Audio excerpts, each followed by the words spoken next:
सन्माननीय महापौर महोदय, नाले सफाई हा विषय 2018च्या जुलै नंतर वसई विरारकरांच्या जिव्हाळ्याचा विषय झालाय. कारण 2018च्या जुलैमध्ये संपूर्ण वसई बुडाली आणि त्याच्यानंतर निरी IITचा अहवाल आला, त्याचा अंतिम अहवाल आला, त्याच्यावरती काय कारवाई झाली याच्यावरती सातत्याने चर्चा झाली आणि मग नाले सफाईचा विषय हा प्रत्येक जो नागरिक आहे, लोकप्रतिनिधी आहे, हा प्रत्येकाचा जिव्हाळ्याचा विषय झाला.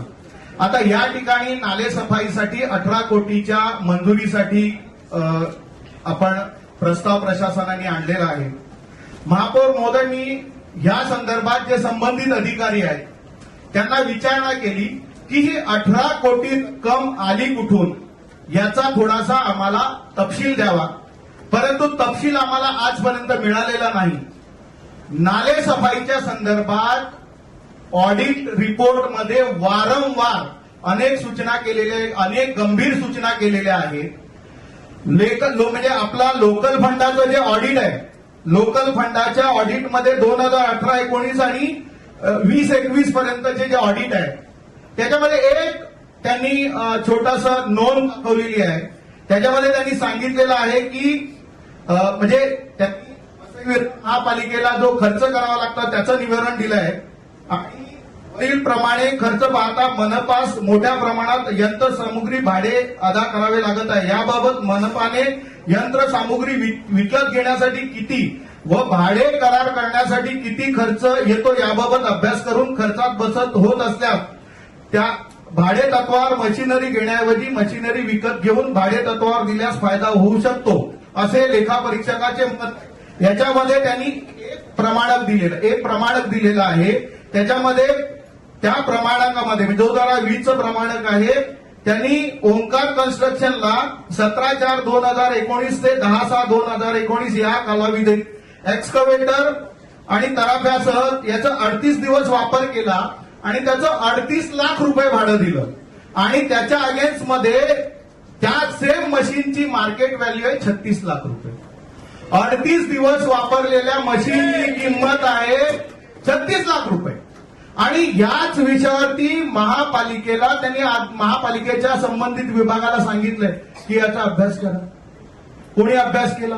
मी मागतोय की तुमचं भाडं किती आहे ते सांगा, आम्हाला त्याची किंमत काढू दे. परंतु महापालिका प्रशासनातले जे अधिकारी आहेत 19 कोटीचं 20 कोटीचं कोटीच्या कोटी उड्डाणं. अरे परंतु हा जनतेचा पैसा आहे, हा आपण खर्च करताना ऑडिट कशासाठी करतो? सीएजीच्या ऑडिटचे रिमार्क आहेत, लोकल फंडाच्या ऑडिटचे रिमार्क आहेत. कुठल्याच विषयाला तुम्ही विषय गांभीर्याने घेणार नाही, कुठल्याच विषयाला गांभीर्य. लोकांचे मुळात त्यांनी त्याच्यासोबत एक अजून रिमार्क मारलेला आहे की तुम्ही जे गाळ काढण्याचा विषय आहे, हा गाळ जो त्या क्युबिक मीटरमध्ये जेवढा गाळ काढला त्या प्रमाणात पैसे द्यायला पाहिजेत. पण आपली पद्धत काय तर तासावारी. आता किती तास त्यांनी मशीन चालवली याच्यावरती भाडं देण्यापेक्षा जर त्याचा किती क्युबिक मीटर माल आहे, किती क्युबिक मीटर गाळ काढला हे जर केलं तर हे पैसे किती कमी होतील. परंतु प्रशासनाला याच्यामध्ये इंटरेस्ट नाही, कुठलाही इंटरेस्ट नाही. आणि असा आता आम्हाला एक भीती दाखवली जाते की आता पावसाळा जवळ आलाय, तुम्ही नाही केलं तर याच्यामध्ये लोक बुडतील. आता तुम्हाला सन्माननीय महापौर महोदय, मी सांगतोय की अनेक ठिकाणी मी सुद्धा नाल्याचं परीक्षण करतोय.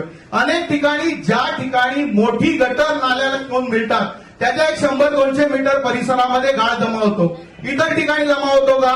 तर त्याचं उत्तर त्यांनी द्यावं ना. किती क्युबिक मीटर गाळ काढला, त्याची वाहन कशी केली, तो कुठे टाकला, याचं कुठलंही उत्तर प्रशासनाकडे नाही. आम्ही फक्त इथे बसून त्यांचे 18 कोटीचे 25 कोटीचे प्रस्ताव मंजूर करायचे, परंतु सभासदाला या बाबतीत कुठली माहिती नाही. त्यामुळे हे ह्याचं भाडं किती आणि त्याची मूळ किंमत किती याचा संपूर्ण गोषवारा प्रशासनाने सादर करावा आम्हाला मंजुरीच्या अगोदर. आम्हाला तर कळू दे. लोक सुद्धा ऑडिट रिपोर्ट वापरतात. दुसरा विषय आहे साहेब, याच्यामध्ये महापालिकेने 5 कोटी रुपयाची 2 वाहनं खरेदी केली. ती कशासाठी? तर ते आपल्या त्याच विषयाला मिळणार म्हणूनच आपण सभेत यायचे का? म्हणूनच म्हणतोय की 5 कोटीचं ते वाहन 2 वाहनं घेतली, त्याचा 1 दिवस वापर झाला नाही, याची जबाबदारी कोणी? हे कोणी घ्यायला लावली? कोणी सजेस्ट केली? वापर नाही झाला तर त्याची जबाबदारी कोणाची? सर्वसामान्य नागरिकांची का? हे एवढा सगळा जो मोठा भ्रष्टाचार होतोय याची जबाबदारी सर्वसामान्य नागरिकांची का? मग नागरिकांवरती त्यांची नागरिकांची चौकशी व्हावी आणि त्यांच्यावर गुन्हे दाखल करा, ही परिस्थिती आहे.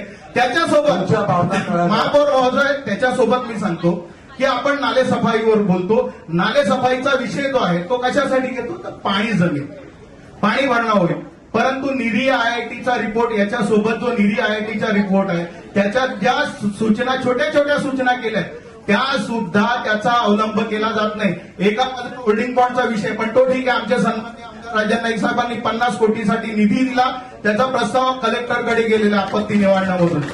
त्याच्यासोबत ह्या सगळ्या नाल्यांवरती अनेक ठिकाणी ज्या ठिकाणी लोकांना कलवट बांधून रस्त्यासाठी परवानगी दिलेली, त्या लोकांनी कलवट न बांधता त्याच्यामध्ये भराव केला, छोटे छोटे पाईप टाकले. आज ते सगळे पाईप, हे सगळे जे अडथळे आहेत लोकांच्या घरादारामध्ये पाणी जाण्यासाठी कारण ठरतात. पण त्याच्यावरती प्रशासन काय कारवाई करते का? काही कारवाई. अजून एक महोदय, माझं फक्त एक महोदय, एक नाला जो आहे 900 मीटर बाय 35 मीटरचा नाला, त्याची जागा राखीव आहे. आता आपण जो तुंगारेश्वर वरतून पाणी येतो गोखिवऱ्याला, सुरक्षा स्मार्ट सिटी आहे, त्या सुरक्षा स्मार्ट सिटी मधून एक 900 मीटरचा नाला थेट नायगाव साईडला, म्हणजे आपली जी सोपारा खाडी आहे, तो पाणी थेट नायगाव साईडला जाणून सोडण्यासाठी एक नाला आहे. जागा रिझर्व महापालिकेच्या ताब्यात आहे. काय लागणार आहे? फक्त जेसीबी मशीन लागणार आहे. कारण तुम्ही जी माती काढली तर बाजूला ती ठेवण्यासाठी जागा पण आहे. आपले जे कार्यक्षम अधिकारी आहेत, आता डेप्युटी इंजिनियर सूर्यवंशी वगैरे, या सगळ्यांच्या पाठी लागून झालो, लेखी पत्र दिलं. एक नाला खोदण्यासाठी महापालिकेला 3 वर्ष लागतायत साहेब. त्याच्यामध्ये काय आहे की ते वरतून जे पाणी येतं ते वेगाने इथे नवघरकडे येतं. भरती जर आली तर सोपारा खाडीतलं, त्या नायगाव खाडीतलं पाणी जे आहे ते येतं आणि ही इकडचं पाणी आलं तर आमच्या पश्चिमेला, सोपारा असेल, वसई असेल, या पश्चिमेला जे पाणी भरतं त्याच्यात मुख्य वाटा ह्या वरतून येणाऱ्या पाण्याचा आहे. या छोट्या छोट्या गोष्टी जर होत नसतील आणि जर त्याच्यावरती आम्ही वारंवार मंजुऱ्या देतो, आम्हाला अशी भीती घालली जाते की तुम्ही जर मंजुरी नाही दिली तर पावसाळ्यात काय होणार आहे? साहेब, या सगळ्यांची चौकशी झाली पाहिजे आणि प्रशासनाने ऍक्च्युअल ज्याच्यामध्ये जो ऑडिटमध्ये सांगितलेलं आहे त्यांनी वाहनाची किंमत आणि भाडं द्यावं ना. 18 कोटी कुठल्या आधारे तुम्ही आला? त्यामुळे या सगळ्या विषयावरती गांभीर्याने चर्चा विषय हवा आणि त्यामुळे अशा 18 कोटीला आमची मंजुरी नाही. धन्यवाद.